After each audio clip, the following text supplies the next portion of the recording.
Crime de trânsito é aquele tipificado diretamente no Código de Trânsito Brasileiro. Só é considerado crime de trânsito se estiver previsto no próprio CTB. Tem regras específicas, inclusive sobre a aplicação da pena. Então, um exemplo é o artigo 302 do CTB, praticar homicídio culposo na direção de veículo automotor. Só é considerado crime de trânsito se já estiver previsto no CTB. O crime no trânsito ocorre quando o veículo é usado para poder praticar o crime, mesmo que ele não esteja previsto no CTB. Então, por exemplo, usar o carro para perseguir alguém e tentar matar é tentativa de homicídio com o carro. Aqui o crime não precisa estar no CTB. O veículo apenas foi usado como um instrumento para poder praticar o crime, como, por exemplo, um homicídio ou uma lesão corporal.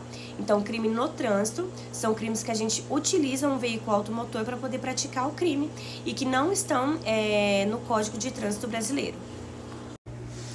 O crime em trânsito é o crime que atravessa fronteiras entre dois ou mais países, ou seja, ocorre em trânsito internacional.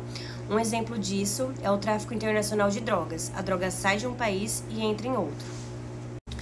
O crime à distância ocorre quando a ação é praticada em um país e o resultado acontece em outro, ou seja, o crime atravessa dois países diferentes. O Brasil pode julgar crimes à distância se a ação ou o resultado ocorrer aqui, mesmo que parte do crime tenha acontecido em outro país.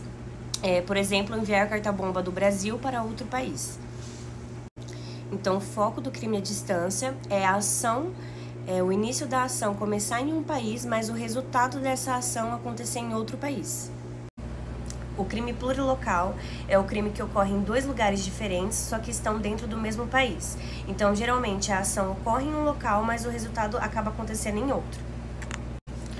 O crime complexo é a união de dois ou mais crimes em um único artigo. E dentro dele a gente tem o sentido estrito ou puro, ou o sentido amplo ou impuro. O sentido estrito ou puro é a junção de dois crimes autônomos que acaba criando um terceiro novo. Um exemplo disso é o artigo 159 do Código Penal, que é a extorsão mediante sequestro. Então, dentro do artigo 159, a gente está juntando o artigo 158, que é a extorsão, mais o artigo 148, que é o sequestro. Então, esses dois artigos acabam criando o artigo 159. Esse é o sentido estrito puro. No sentido amplo ou impuro, é a junção de uma conduta típica mais outras circunstâncias, como, por exemplo, a violência. Um exemplo disso é o artigo 157 do Código Penal. Subtrair coisa móvel alheia para si ou para outrem, mediante grave ameaça ou violência à pessoa. Então, no artigo 157, a gente juntou um furto, que é o artigo 155, mais violência ou grave ameaça, que é do artigo 147. O crime funcional é o crime que só pode ser praticado por um funcionário público. Ele é diferente do crime próprio. Vocês lembram que no crime próprio eu também dei o exemplo de funcionário público. Mas no crime próprio pode ser qualquer pessoa que tenha uma qualidade específica para realizar aquele crime. Que, por exemplo, uma pessoa comum não poderia realizar. No crime funcional, só pode ser cometido por um funcionário público. E dentro do crime funcional, a gente tem o crime funcional próprio e o crime funcional impróprio. O crime funcional próprio só pode ser praticado por um funcionário público. Se outra pessoa praticar, não é crime. Um exemplo disso é um policial que deixou de prender o seu amigo porque ele era seu amigo. Então, ele deixou de exercer a função dele. Isso é um crime funcional próprio. Mas se fosse eu deixar de prender uma amiga minha, não seria crime porque eu não sou policial, não sou funcionária pública. No crime funcional impróprio, a gente vai usar o artigo 312 como exemplo, que é o peculato, que é quando o funcionário público faz a apropriação de bens públicos. Se não fosse um funcionário público, o crime ia ser desclassificado para outro, como apropriação indébita. Então, se ele for um funcionário público fazendo isso, o crime que ele comete é o peculato.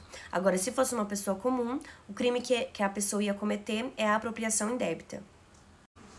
Então, no crime funcional próprio, só vai ser crime se for cometido por um funcionário público. Se for uma pessoa comum, não é crime. Já no crime funcional impróprio, se não for cometido por um funcionário público e sim uma pessoa comum, continua sendo crime, só que vamos usar outra classificação de crime para o crime que ele cometeu.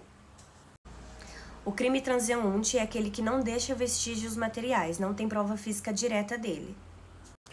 Já o crime não transeunte é aquele que deixa vestígios físicos ou materiais, exigindo prova pericial.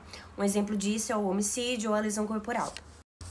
O crime de forma livre ocorre quando a lei não determina um modo específico da execução da conduta criminosa. Um exemplo disso é o furto, subtrair para si ou para outrem coisa alheia móvel. O tipo penal, ele não exige uma forma específica de como o bem será furtado. O agente pode furtar pegando do bolso, quebrando uma janela, escondendo a coisa, etc. Qualquer meio serve, desde que atinja o resultado pretendido. No crime de forma vinculada, a lei determina uma maneira específica de execução da conduta criminosa. Um exemplo disso é o artigo 121, parágrafo 2, inciso 1º, homicídio qualificado por promessa de recompensa. Aqui o tipo penal vincula a prática do crime a uma forma específica de execução. Se não for praticado daquela maneira, não se encaixa nesse tipo penal qualificado. Crimes conexos são 2 ou mais crimes diferentes, mas que estão ligados entre si por alguma relação de causa, tempo ou finalidade. Um exemplo, um sujeito rouba uma loja, esse é o primeiro crime, e depois ele mata uma testemunha para que ela não denuncie ele, esse é o segundo crime.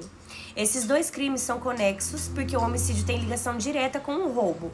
Houve uma intenção de garantir a sua impunidade, esse é o crime conexo. Uma observação desse exemplo, os crimes são diferentes, mas o processo será um só, porque julgar juntos evita decisões contraditórias e facilita a prova. Crime remetido. Um crime remetido acontece quando o tipo penal, o artigo do Código Penal, não traz sozinho todos os elementos necessários para entender a fração, então ele remete para outro artigo ou lei. Um exemplo é o artigo 129, parágrafo 7º do Código Penal. A lesão corporal, leve ou culposa, será apurada mediante representação, salvo se resultante de violência doméstica. Então, esse artigo ele não explica tudo sozinho. Para entender quando há violência doméstica, é necessário consultar a Lei Maria da Penha. Ou seja, o artigo remete para outra norma para se complementar. Crime exaurido. Ocorre nos crimes formais, que lembrando é quando não precisa de um resultado naturalístico para se consumar, quando o agente vai além da consumação e produz um resultado posterior que não é necessário para a consumação, mas aprofunda o dano. Um exemplo é a extorsão. O crime se consuma com a ameaça e a obtenção de vantagem, mas se o agente ainda gasta o dinheiro obtido, isso é o exaurimento. O exaurimento é uma fase posterior à consumação e não altera a existência do crime, mas pode influenciar na dosimetria da pena. Só acontece em crimes formais que não exigem resultado naturalístico para se consumar. Então, é um exemplo que eu dei lá atrás para vocês sobre a extorsão mediante sequestro.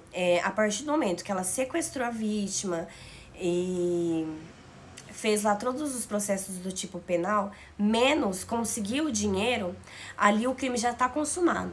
Só que se ela consegue pegar o dinheiro da vítima, esse se torna um crime exaurido. Espero que tenham conseguido entender. Crime principal é o crime autônomo, ou seja, não depende da existência de outro crime para se configurar. Um exemplo dele é um homicídio. A conduta por si só já se caracteriza crime. Não é necessário que tenha acontecido outro delito antes.